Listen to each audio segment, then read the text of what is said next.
웨스트민스터 신앙고백서라고 하는 것은 개신교도들의 헌법과 같은 400년 넘은 법입니다. 거기에 보면요, 제23장 국가와 위정자의 문제라는 게 있어요. 일단 헌법에. 거기 23장 국가와 위정자의 문제의 3항에 보게 되면은 이런 내용이 있습니다. 위정자들은 말씀과 성례를 집행하는 일이나 하늘나라의 열쇠의 고난을 떠맡아서는 안 된다. 이게 수백 년 된 우리 기독교, 우리 대한민국 기독교, 전 세계 기독교의 헌법이에요. 어찌 위정자가, 세상 사람이 교회의 하늘 말씀과 성례의 권세를 잡냐 이거예요. 또한 적어도 신앙의 문제에 간섭해서도 안 된다. 이게 웨스트민스터 신앙고백서 23장 3항 첫 줄에 나오는 겁니다. 그런데 대한민국 목사님들이 어떻게 정부가 말하는 거에 순종을 그렇게 잘하는지, 주님이 말하는 거에 순종 안 하고, 헌법은 이렇게 만들어 놓고 목사 한 수 받을 때 여기다 손 얹고 목사 한 수 받아놓고 웨스트민스터 신앙고백서를 휴지 조각처럼 갖다 버리고 있는 거예요. 신앙고백이 아니에요. 다 갖다 버려요? 그래서 교회에도 버젓이 헌법이 이렇게 있는데 이 신앙고백 자체를 부정하고 파괴하려는 게 지금 대한민국 정부의 형태다.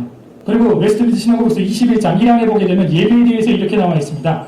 예배라고 하는 것에 대해서 어떠한 참된 하나님을 예배하는 합당한 방법은 인터넷 예배가 아니라 합당한 방법은 그 자신이 친히 정해주셨으므로 하나님이 친히 정해주셨으므로 그 자신의 계시된 뜻 안에 한정되어 있다. 예배라고 하는 방식, 형태, 순서는 한정되어 있어요.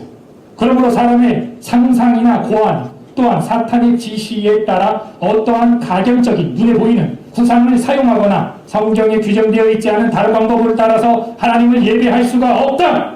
이게 21장 1항이 있어요. 그런데 국가가 뭐예요? 영상을 봐라. 동영상 보고 예배드렸다? 성례 어떻게 합니까? 성찬 어떻게 해요? 택배를 보내줍니까? 세례 어떻게 하죠? 구원받은 자들에게? 카메라에 물 뿌리면 세례돼요? 예배 순서, 예배 예전, 교회 모양과 형태, 예배론과 교회론, 전부 다 깡그리 무시하는 거예요. 이거는 폭력이에요, 폭력. 헌법에 우리는 명시되어 있다고 이거 고심총심 할 것 없이 다 따라가는 헌법이에요, 이거는. 제가 정말 가슴이 아픈 거죠. 그러므로 대안적인 면에서 성경신학적인 이야기를 하고 마치겠습니다. 방금 제가 역사신학적인 차원에서 지금 한국이 얼마나 후퇴하고 있는지를 말씀드렸고 한국 교계도 마찬가지고요. 성경신학적인 차원에서 대안을 드리면은 간단합니다. 레위기 13장과 14장에 보면 감염 범죄자에 대한 대우가 나와요. 감염 확진자만 7일간 격리한다. 2일 동안 격리할 것이요. 제사장은 그를 찾아보고 피부병이 나아졌으면 해방하라. 그런데 악화됐으면 1일 동안 1일 7일입니다. 1일 동안 다시 격리하라. 해봐야 14일이에요. 근데 누구요? 확진자만. 그게 성경적 레위기에 나와 있는 감염병 진단 제사장 규례입니다. 아니 그렇게 해서 7일 확진자만 그렇게 하면 되잖아요. 근데 한 곳에서 나왔다고 전국 교회를 다 폐쇄하라?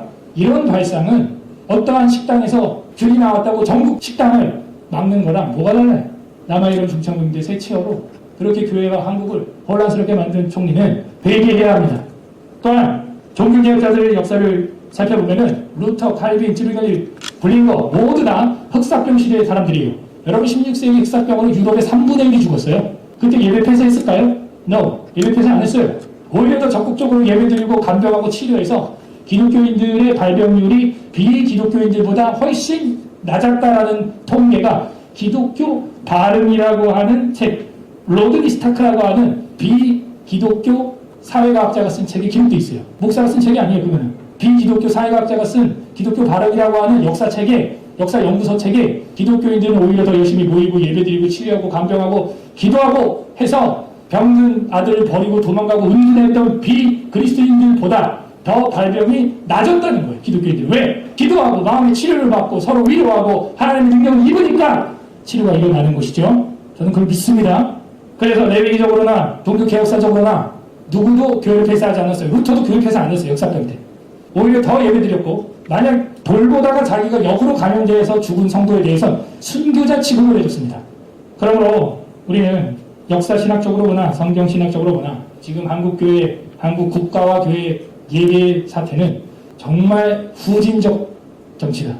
이것으로 인해서 많은 90% 이상의 미만의 작은 교회 그리고 큰 교회들이 너무나 고통을 받고 있어서 이거는 한국교회 앞에 역사에 남기기 위하여 이런 법적인 소송을 불가피하게 할 수밖에 없는 일입니다. 그게 프로테스탄트예요. 저항주의자, 개혁주의 성도들입니다.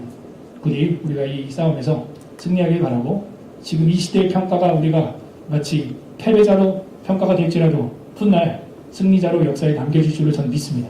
주기철 목사님이 대한예수교 장로에서 출교당했지만 10여 년 전에 복귀됐죠. 왜요? 정부에 반대했다고. 일본 정부에 반대했다고. 저도 이 대통령 제가 뽑았어요. 그러나 사무엘이 사울을 기름 부었다고 해서 사울을 무조건 지지하지 않습니다. 성경에 위배되는 행동하면은 사무엘이 사울을 바로 파직해버려요. 저는 그게 선지자고 목회자고 제사장의 임무라고 생각합니다. 많은 기도를 부탁드립니다. 이상입니다.